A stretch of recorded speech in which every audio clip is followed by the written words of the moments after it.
Hey YouTube, welcome back. Joseph Vollmer here, and this evening we're going to be doing another video in my series on my venture into the dark side of running a car tire on the back of a motorcycle, or as it's referred to, Darkside tires. This is, right here, is a Firestone all-season radial that I've been running on my motorcycle for the last roughly 17,000 miles. It's getting out of the wear bars in the center because my initial tire pressure was probably a little higher than it should have been. Aside from that, it's done really well. It's actually handled very good in the rain. I haven't had any issues with it cornering, anything else. And you can see, if you look closely, it'd be easier to see up close. But right here, right about there, is the edge of the wear pattern on this tire. So even when I'm leaning over, and I've leaned this bike over multiple times, gotten down close enough to the ground where I was scraping the pegs, it never rolls over onto the sidewall. It's always run between about here and here on the tread. I don't know if you can see where my thumbs are, but where the tip of my thumbnail is about the edge of the wear pattern. So that's where it rides. Haven't had any issues with it there. But we're going to be swapping it out for a new tire. Now, this is a 205/65/16 Firestone all-season radial. This is a car tire. This one is a 195/75/16 Firestone Transforce CV. This tire, as you can see, hopefully, the Transforce CV is roughly, let me stand them right up next to one another here. Now keep in mind that the Transforce is not inflated, so this may change a little bit once it's inflated. But it is, well, probably 1.25 inches taller. I mean, you can definitely see there's definite height difference in this tire. It's taller, but it's also narrower right here. And if I roll them around and stick them, try and line up the center of the tires, you might be able to tell the difference in width there. I don't know, it's kind of hard to tell. And this one will actually get a little thinner once it's inflated on the wheel. Now, one issue I have run into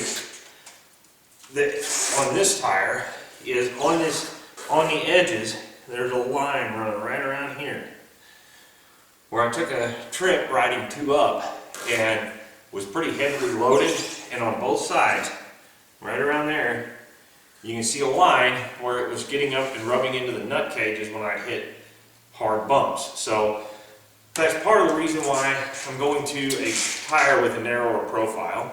Also, what you might be able to see, and if I can zoom in on these 2 tires just a little bit, is that this tire has a very flat tread profile. This tire has more of a rounded tread profile through the center. And that will probably increase a little bit as it's inflated, well, which will help when you lean.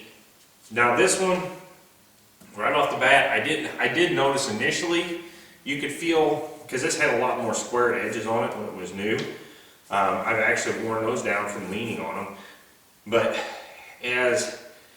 when it was new, you could really feel that initially. Once the tire got a couple hundred miles on it, that kind of went away. This one's will have more of a rounded profile just in the way the tire was molded, so that should even be less evident. There is a little bit of a square shoulder here, but that I'm not too concerned about. So tonight, I'm going to go ahead and get this one off, get that one on, and then when we balance this one, instead of weighting it like I did the last time, I'm actually going to be using these tire balance in a bag. Now this is a 6-ounce. You're not supposed to open the inner bag. You're supposed to throw the inner bag in, and the rotation of the tire will tear the bag open, throw the balance beads out. These are balance beads is what they are. They'll throw the balance beads out into the tire, they'll self-level, everything's good, and it'll automatically rebalance every time you stop and start again. I only plan on probably using about half of this bag. I'm not going to need 6 ounces to balance that tire, at least I hope not. But you gotta be real careful because you don't want to get them into the bead of the tire. So we're gonna deal with that once we get there. I'll have to figure that part out. So, if you guys want to hold on just a second, I'm gonna get this one deflated, get it dismounted. I'm gonna get this one mounted back up, and I'm gonna throw you in a time lapse so you can see how I'm doing it.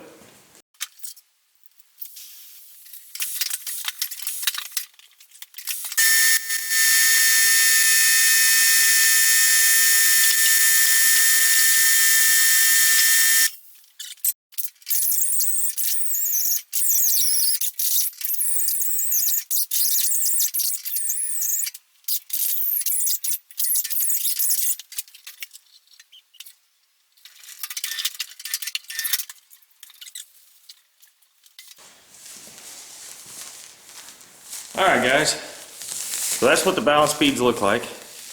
A little, almost like ceramic powder, very fine. Hopefully that's showing up pretty well. That's what these balance beads look like. Now this is a 6-ounce package. I really don't necessarily want to throw all 6 ounces into this tire. The downside is getting them in there without running the risk of getting them into the, I don't want them getting into that inner bead, because if they get into that inner bead surface, I may have major issues with it sealing. So I've got an idea.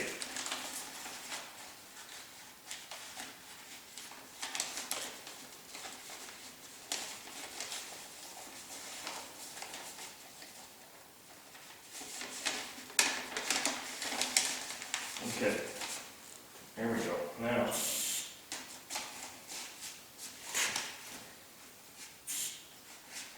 now that I have a piece of paper in there, I should be able to gently dump them down the piece of paper and into the tire.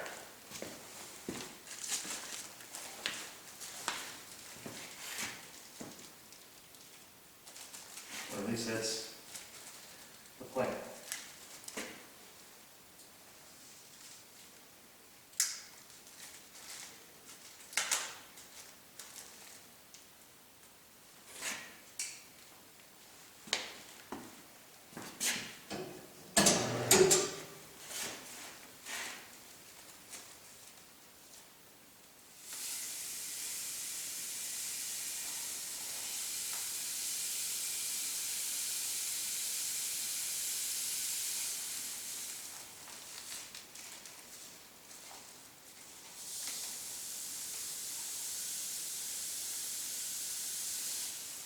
There we go. It's about half the bag. There should be about 3 ounces left. We're just going to twist that up really well. Maybe tie a little knot in it. Save that for the next go around.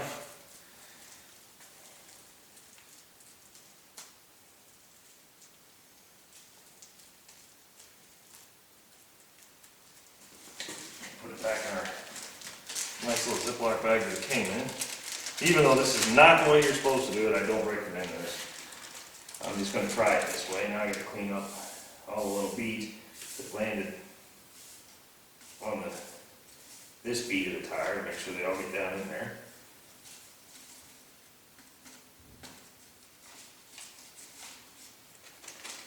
Okay, those are all in there. So that's about roughly 3 ounces of beads.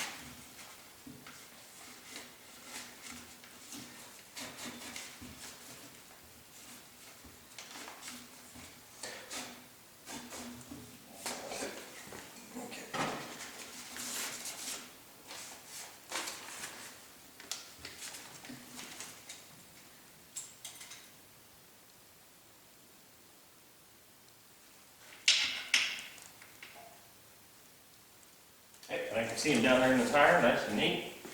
Okay, man, they didn't get in between the inner bead and wheel. Now we're just going to lube this up a little more to help get the tire up on the bead. And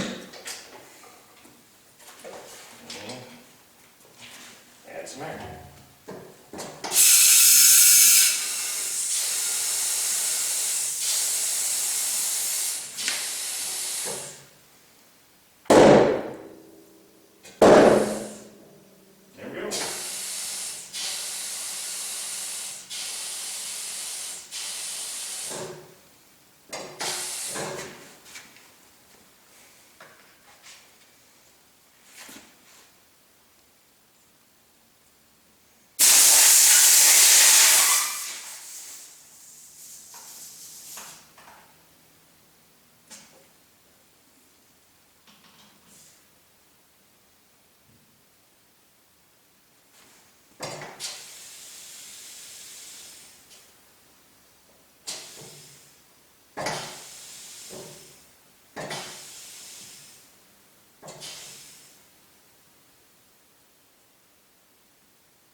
Now, if you notice, this tire will not, let me change my angle here a little bit.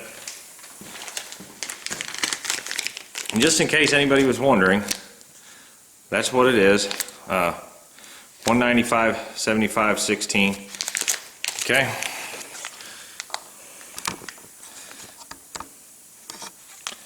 And